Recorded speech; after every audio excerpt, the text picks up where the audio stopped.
झिरकमाही ताड़ातरी update है नमासा share कयूं पिया लखादिनू झिरकाई जी रिपोर्ट मुताबिक ठठे ज़िले में वधंदड़ महांगाई अटे जी क़ीमतुनि में इज़ाफ़े समेत मुनशियात जे वधंदड़ आधार सबब नौजवाननि जूं ज़िंदगियूं तबाह थियण खां बचाइण लाइ ठठे जा रवासी छतो चंड फ़कीर जो ॻोठ भरी शीदी मोरी पंज मेल मोरी उन जे आसपास जे सभी रवासियुनि महांगाई अटे जी क़ीमतुनि में वधंदड़ इज़ाफ़े समेत मुनशियात जे वधंदड़ आधार सबब नौजवाननि जूं ज़िंदगियूं बर्बाद थियण खां बचाइण लाइ हिकु एहतिजाजी मुज़ाहिरो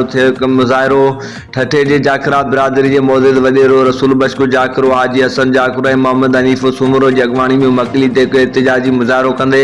चयो त मुल्क में वधंदड़ महांगाई अवाम जी चेल चिबी करे विधी आहे। अटे जा अघ आसमान सां ॻाल्हियूं कनि पिया जेको ग़रीब माण्हुनि जे ख़रीद करण खां परे थींदो वञी पियो। उन खां सवाइ ज़िले में मुनशियात जो आधार वधण करे नौजवान नस्ल कैंसर जे बीमारी में मुब्तला थी ज़िंदगियूं बर्बाद करे रहिया आहिनि। हिन वक़्तु केतिरियूं जानियूं ज़ाया थियण सां गॾोगॾु केतिरियूं जानियूं ज़िंदगी मौत जे चवाटे ते पयल आहिनि जंहिंजूं ज़िंदगियूं बचाइण लाइ केर बि तयारु न। नई मुनशियात फ़रोशनि ख़िलाफ़ का साॻाई कार्रवाई थी सघी आहे जंहिं करे पुलिस पारां उन्हनि ख़िलाफ़ कार्रवाई करण बजाए उन्हनि जी साथारी बणियल आहे। हिननि चयो त सिंध हुकूमत खे घुर्जे त मुनशियात ख़िलाफ़ कानून साज़ी करण सां गॾोगॾु